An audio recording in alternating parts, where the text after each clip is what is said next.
Hidup itu seperti rajutan yang terbuat dari banyak sekali benang keputusan.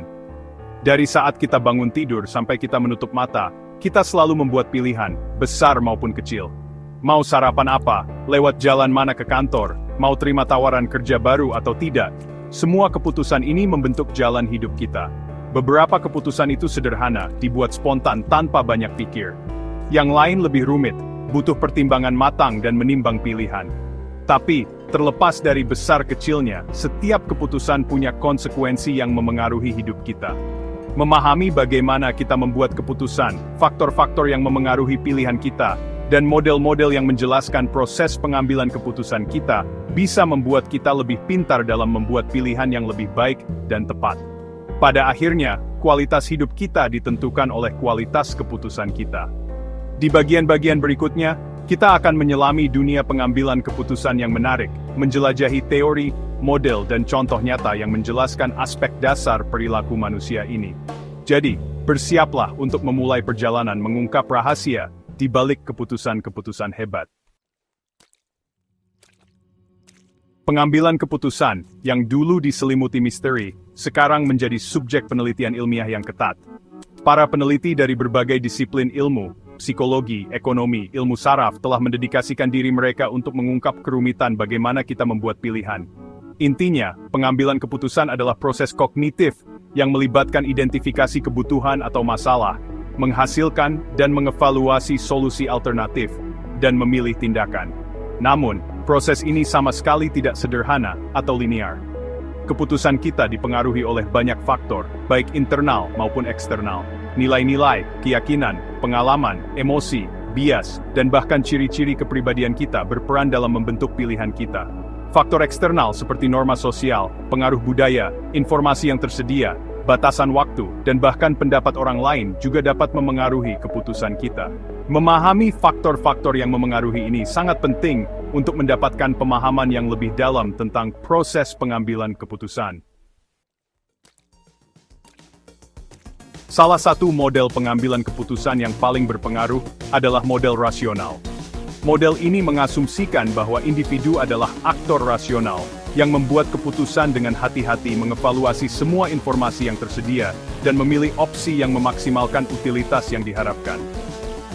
Di dunia yang sepenuhnya rasional, kita akan mengikuti proses yang sistematis, mendefinisikan masalah, mengidentifikasi semua alternatif yang mungkin, mengumpulkan informasi lengkap tentang setiap alternatif, menilai hasil potensial dan probabilitasnya, memberikan bobot pada setiap hasil berdasarkan preferensi kita, dan akhirnya, memilih opsi dengan nilai harapan tertinggi.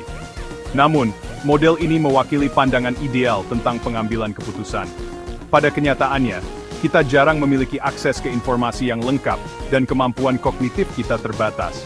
Kita juga dipengaruhi oleh emosi dan bias yang dapat mengaburkan penilaian kita.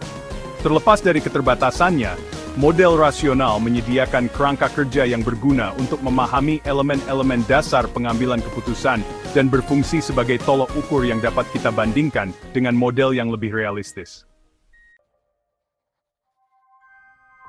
Bagian 4, realistis terbatas. Keputusan di dunia nyata. Menyadari keterbatasan model rasional, Herbert Simon mengusulkan konsep rasionalitas terbatas. Model ini mengakui bahwa kemampuan pengambilan keputusan kita dibatasi oleh keterbatasan kognitif, batasan waktu, dan informasi yang tidak lengkap. Alih-alih mencari solusi yang optimal, kita seringkali puas dengan solusi yang cukup baik, sebuah konsep yang dikenal sebagai satisficing. Kita menyederhanakan masalah yang kompleks, mengandalkan jalan pintas mental, dan membuat keputusan berdasarkan informasi yang terbatas. Misalnya, bayangkan Anda ingin membeli ponsel baru. Anda tidak akan meneliti setiap model ponsel yang tersedia di pasaran. Sebaliknya, Anda mungkin membatasi pilihan Anda berdasarkan beberapa kriteria utama, seperti merek, kisaran harga, dan kualitas kamera. Rasionalitas terbatas menjelaskan mengapa kita tidak selalu membuat keputusan terbaik dalam arti absolut. Namun, ini menyoroti sifat adaptif dari proses pengambilan keputusan kita, yang memungkinkan kita untuk membuat pilihan yang masuk akal, bahkan dalam lingkungan yang kompleks dan tidak pasti. Bagian 5. Jalan pintas ke keputusan, heuristik beraksi.